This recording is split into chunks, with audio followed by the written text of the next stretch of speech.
نبی پاک صلی اللہ علیہ وآلہ وسلم کا فرمانے عالی شان ہے، بلغوا عنی ولو آیا، پہنچا دو میری طرف سے اگرچہ ایک ہی آیت ہو۔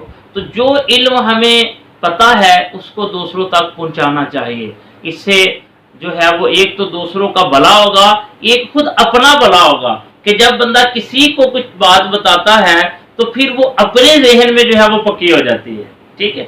اور اس طرح پھر اگر بندہ مسلسل دین کے معاملات کو آگے لے جاتا رہے اور نیکی کی دعوت دیتا رہے، برائی سے منع کرتا رہے، تو الحمدللہ اس میں برکت آتی ہے۔ جہاں تک بات کی کہ حکمران، جہاں تک آپ نے سوال کیا کہ حکمرانوں کی بھی تو کچھ ذمہ داری ہوتی ہے کہ حکمران بھی کوئی اچھے اقدام کرے، تو بے شک اس میں کوئی دو رائے نہیں ہے، حکمران کی نیت کا کسی بھی ملک کے لیے اچھا ہونا اور حکمران کی نیت کا برا ہونا یہ بہت اثر رکھتا ہے۔ آپ کو میں ایک حضرت عبداللہ بن عباس رضی اللہ تعالیٰ عنہ سے روایت منقول ہے وہ سناتا ہوں۔ حضرت عبداللہ بن عباس رضی اللہ تعالیٰ عنہ فرماتے ہیں کہ ایک بادشاہ اپنی سلطنت کے دورے کے لیے نکلا کہ اپنی سلطنت کا دورہ کرے، وہ اس دوران ایک شخص کا مہمان بن گیا، اور وہ جو شخص جس کا مہمان بنا تھا وہ نہیں جانتا تھا کہ یہ بادشاہ ہے۔ جب شام ہوئی تو اس نے جو ہے وہ اپنی گائے کا دودھ دوہا، تو بادشاہ یہ دیکھ کر حیران رہ گیا کہ اس نے 30 گایوں کے برابر دودھ دیا۔ اب بادشاہ نے دل ہی دل میں یہ سوچا کہ میں اسے یہ گائے چھین لوں گا۔ اب جب وہ دوسرے دن اسی گائے کا دودھ دو رہا ہے تو اس سے بالکل آدھا دودھ نکلا۔ بادشاہ کو بڑا تعجب ہوا اور پوچھنے لگا کہ یہ کیا معاملہ ہے، کل دودھ اتنا نکلا اور آج اس سے آدھا دودھ نکلا۔ تو کہنے لگا کہ ہمارے بادشاہ کی نیت خراب ہو گئی ہے اور اس نے رعایا پر ظلم کی نیت کر لی ہے، جس کی وجہ سے برکت ختم ہو گئی۔ اور جب بادشاہ رعایا پر ظلم کی نیت کرتا ہے تو برکت ختم ہو جاتی ہے۔ تو اب جب بادشاہ نے اس معاملے کو اس کی زبانی سنا تو دل ہی دل میں اس نے وہ گائے چھیننے کی بری نیت جو ہے وہ ختم کر دی کہ میں یہ نہیں چھینوں گا۔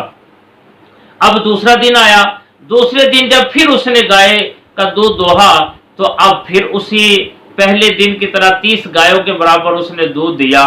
تو بادشاہ یہ حیرت انگیز انکشاف دیکھ کر اس نے نیت کی کہ میں اب اپنی رعایا پر ظلم نہیں کروں گا۔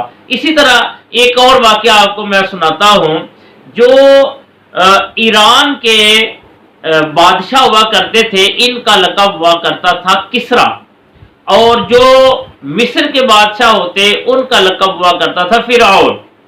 تو بادشاہ کسرا ایک مرتبہ اپنے ساتھیوں سے نہ بچھڑ گیا اور وہ ایک باغ کے دروازے پر پہنچ گیا، اس کو پیاس لگی ہوئی تھی اور وہاں اس نے پینے کے لیے پانی مانگا۔ بچی جو ہے وہ گئی اور اس نے گنے کا رس نچوڑا اور گنے کا رس نچوڑ کر تازہ اور لذیذ میٹھا رس اس کو پیش کر دیا۔ اب جب بادشاہ نے وہ رس پیا تو بڑا لذیذ بھی تھا، بڑا میٹھا بھی تھا۔ اس نے پوچھا کہ بیٹی تم یہ رس کیسے بناتی ہو؟ تو کہنے لگی کہ ہمارے ہاں اس باغ میں گنے کی بہت اچھی پیداوار ہوتی ہے اور بڑی اعلیٰ پیداوار ہوتی ہے، اور جب ہم نے رس نکالنا ہوتا ہے تو ہم اس گنے کو اپنے ہاتھ سے نچوڑ لیتے ہیں اور اس سے رس نکل جاتا ہے۔ اس نے کہا کہ بیٹی ایک اور گلاس ملے گا؟ اس نے کہا ہاں۔ تو اب وہ دوسرا گلاس جو ہے وہ لینے کے لیے گئی، اتنی دیر میں بادشاہ کی نیت خراب ہو گئی اور اس نے یہ نیت کر لی کہ یہ باغ میں ان سے چھین لوں گا، لے لوں گا اور اس کے بدلے دوسرا باغ ان کو دے دوں گا۔ تھوڑی دیر کے بعد وہ بچی جو ہے وہ روتی ہوئی واپس آتی ہے اور کہنے لگی کہ بادشاہ کی نیت خراب ہو گئی ہے، بادشاہ کی نیت خراب ہو گئی ہے، بادشاہ نے رعایا پر ظلم کی نیت کر لی ہے۔ بادشاہ کہنے لگا کہ تمہیں کیسے پتا چلا کہ بادشاہ کی نیت خراب ہو گئی ہے؟ وہ کہنے لگی کہ پہلے جب ہم اس گنے کے رس کو نچوڑنا چاہتے تھے تو پھر جب نچوڑنا ہوتا تو ہم